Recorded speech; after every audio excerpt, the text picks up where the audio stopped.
మిత్రులందరికీ ముందుగా నమస్కారం. నా పేరు వంగరి సాయి కుమార్, బోడుపల్లి జనసేన పార్టీ మేడ్చల్ నియోజకవర్గం. ఈరోజు విషయానికి వస్తే వైసీపీ డైమండ్ రాణి ఏదైతే ఉందో ఆ డైమండ్ రాణి కొన్ని చిలక పలుకులు పలకడం జరిగింది. వైసీపీ జగన్మోహన్ రెడ్డి టీవీ9 స్టూడియోకి పంపించి డైమండ్ రాణిని పవన్ కళ్యాణ్ గారి పైన తప్పుగా మాట్లాడమని ప్రిపేర్ చేసి పంపించినట్టు క్లియర్ కట్గా ఇక్కడ అర్థమవుతుందని చెప్పి కూడా ఈ వీడియో చూసిన ప్రజలందరూ కూడా గమనిస్తున్నారు. దీన్ని ఈమె ఏమన్నదో ఒక్కసారి మనం విందాం. మొన్న విజయ ఎలక్షన్ కౌంటింగ్ రోజే పాపం లేపుతున్నారు పవన్ కళ్యాణ్ చూసి నేర్చుకోరా. అయితే ఇక్కడ విషయానికి వస్తే ఏం మాట్లాడిందో విన్నారు కదా, నేను రిపీట్ చేయాల్సిన అవసరం లేదనుకుంటా. అయితే ఇక్కడ తమిళనాడులో విజయ్ గారికి వచ్చినటువంటి రిజల్ట్కి మన తెలుగు రాష్ట్రాలకు వచ్చిన రిజల్ట్కి సంబంధం లేనటువంటి విషయం. ఫస్ట్ ఆఫ్ ఆల్ ఒకటి, రిజల్ట్ వచ్చినప్పుడు పవన్ కళ్యాణ్ గారిని ట్రోల్ చేయమని చెప్పి వైసీపీ జగన్మోహన్ రెడ్డి తన సోషల్ మీడియా వింగుకి ఎక్స్ట్రా అమౌంట్ పంపించి ట్రోల్ చేపించిన మాట వాస్తవం కాదా అని అడుగుతుంది ఈరోజు నేను. రోజని మీరు పైసలు ఇచ్చి మీ సోషల్ మీడియా వింగుకి స్పెషల్ వింగులను పెట్టి మీరు ట్రోల్ చేపించి మళ్ళా అందరూ ఇట్లా లేపి లేపి కొట్టిరని అంటారు. అంటే చేపించేది మీరే, మాట్లాడేది మీరే. సిగ్గు శరం ఉండాలి మనకి. అది నోరా మోరియా? అన్నమే తింటున్నాం కదా మనం, అయితే గడ్డి అయితే తింటలేం కదా. ఇట్లా మాట్లాడితేనే ఆంధ్రప్రదేశ్ రాష్ట్ర ప్రజలందరూ కూడా 11 గంటలకి 11 సార్లు నిన్ను లేపేసారు. అయినా కానీ సిగ్గు వస్తలేదు నీకు.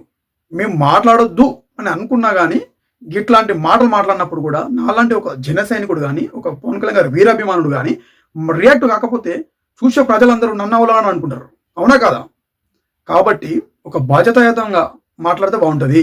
గతంలో ఏం జరిగిందంటే కేఏ పాల్ ఏం చేసిండంటే రోజా పంది లెక్క తింటది, పంది లెక్క అయింది, కుక్క వాగినట్టు వాగుతుంది అని ఒకసారి కేఏ పాల్ అన్నాడు. అన్నప్పుడు రోజా టెంప్ట్ అయిపోయి నన్ను పంది అంటావా, నన్ను కుక్క అంటావా అని చెప్పి కేపాల్కు ఫోన్ చేస్తే కేపాల్ ఇంటికాడ మాట్లాడుకుందామంటే దన 11 గంటలకి కారు వేసుకొని కేపాల్ ఇంటికి పోయింది రోజా. ఆడ కేపాల్ 11 అవుతుందా లేదని టైం చూసుకొని 11 గంటలకి మొదలుపెట్టి ఒక 11 మంత్రాలు ఏదో చదివి ఆమె నాటలు చల్లగా చేసి పంపించిండంట. అప్పటి నుండి రోజాకి మతి సిమితం లేకుండా ఏం మాట్లాడుతుందో కూడా అర్థం కానటువంటి పరిస్థితి. ఈమె మాట్లాడు దాని కింద ఈ వైసీపీ కొడుకులు మళ్ళీ కామెంట్లు ఏం కొట్టాలో అర్థం కదా. కొడుకులకు పైసలు ఎక్కువ ఇచ్చినందుకు ఏం కొడుతురో కూడా అర్థమవుతలేదు ఆ కొడుకులకి. రోజని 11 సార్లు ఎయ్యూరి జనసేనలకు దమ్ముంటే అని మేము ఎందుకు వేస్తాం రాబోయి? మాకేం అవసరం వేయనికి? 175 మంది మీరే వేసుకోరి, మీరే కొట్టుకోండి. ముళ్ళ కూర్చున్నామని తీసుకుపోయి కొట్టుకోండి రాబోయి, మాకేం అవసరం? కామెంట్ పెట్టినందుకు కామెంట్ చదివి నీకు తెలియజేస్తున్నాను. నేను నా నోట్ల నుంచి చెప్పింది కాదు ఇది. కావాలంటే నువ్వు మాట్లాడిన వీడియో కింద కామెంట్లో చూసుకో. డైమండ్ రాని నీకే చెప్తున్నా. విమర్శిస్తాం, అదే మా టార్గెట్. మీ పార్టీలాగా చిల్లరగలం మల్లరగలం కాదు మేము. డైమండ్ రాని నోరా మోరే అది అని చెప్పి కూడా ఆంధ్రప్రదేశ్ రాష్ట్ర ప్రజలందరూ కూడా ఈరోజు గమనిస్తున్నారు. ఇట్లా మాట్లాడినందుకే ఎలక్షన్లో నగరిలా డిపాజిట్ గల్లంతైంది. అయినా కూడా మనకు సిగ్గు రాకపోతే ఆత్మవిమర్శన చేసుకోగలను. అయినా నీకు సిగ్గు రాకపోతే YCP social media special wing పెట్టి పవన్ కళ్యాణ్ గారిని ట్రోల్ చేయించి మళ్ళీ లేపి కొడుతున్నారు అని చెప్పి మాట్లాడతారా? ప్రజలందరూ గమనిస్తలేరు అనుకుంటారు. అదిని మీరు చేసిన అరాచకాలు, మీరు చేసిన ఆంధ్రప్రదేశ్ రాష్ట్రానికి మీరు చేసిన మోసాలు, మీరు చేసిన లడ్డు కల్తీ చెప్పుకుంటూ పోతే చాలా ఉన్నాయి.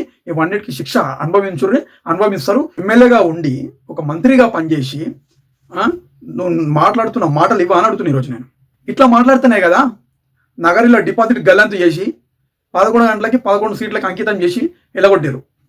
అయినా కూడా సిగ్గు శరం లేకుండా స్టూడియోలలో కూర్చొని మాట్లాడుతున్నావంటే, ఈ విధంగా దిగజారి మాట్లాడుతున్నావంటే ఇది ఆంధ్ర రాష్ట్ర ప్రజలందరూ, తెలంగాణ రాష్ట్ర ప్రజలందరూ కూడా దీన్ని గమనిస్తున్నారు. గమనించి నువ్వు మళ్ళీ ఎప్పుడు ఎలక్షన్లో నిలబడ్డా కానీ నీకు అదే డిపాజిట్ గల్లంతుగా నీకు రుచి చూపిస్తారని చెప్పి కూడా నీ నగరి ప్రజలు కావచ్చు, నువ్వు ఎక్కడ పోటీ చేస్తే అక్కడ ఆ నియోజక ప్రజలు కూడా నీకు చెప్పుల దండ వేయడానికి కూడా సిద్ధమయ్యారు.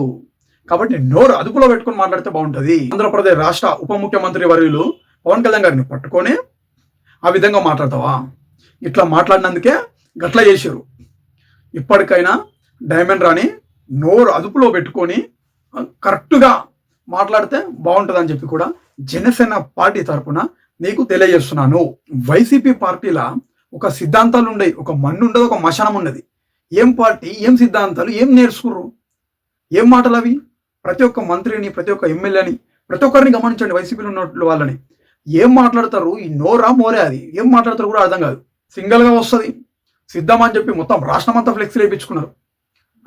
సింహంకి జనాల మధ్యలో ఏం పనరా అని చెప్పి ప్రజలు తరిమి కొడితే పోయి జంగల్లో పడ్డది. జంగల్లో పడి ఏం చేస్తుంది?